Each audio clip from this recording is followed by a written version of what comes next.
Aditya Birla Sun Life Mutual Fund and Money Mile present your goals, dreams and plans.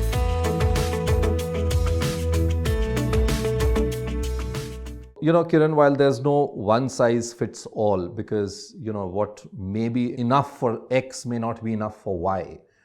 But still, is there, a certain ballpark number that you work with when you tell somebody that, look, if you want to live a decent life, this is the kind of a corpus that you should be looking at, because all of us forget to add the inflation element, right?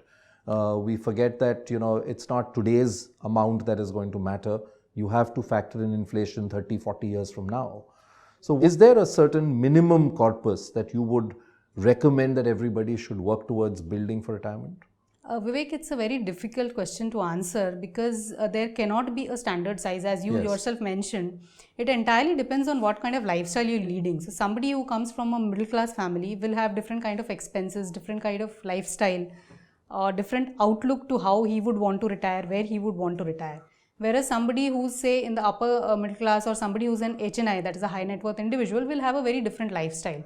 So if I try to put a number to that figure of your retirement corpus, it's very difficult to arrive at a common thing. What needs to be done is ideally identify what are your expenses which are going to stay in retirement. Now, if you're talking to somebody who's 30 years old, he'll probably have certain expenses which might come up in the next few years. Like if the family, there are kids in the family, there'll be schooling and the associated costs which are not going to be there in retirement.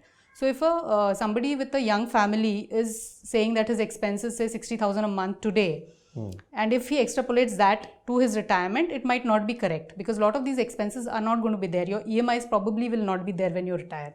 So you have to arrive at a ballpark figure of what are your expenses, and then you can probably calculate an estimated corpus that you will require. It's been a pleasure talking to you, Kiran Telang. Thank you very much for joining us. Thank you.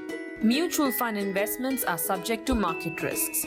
Read all scheme-related documents carefully.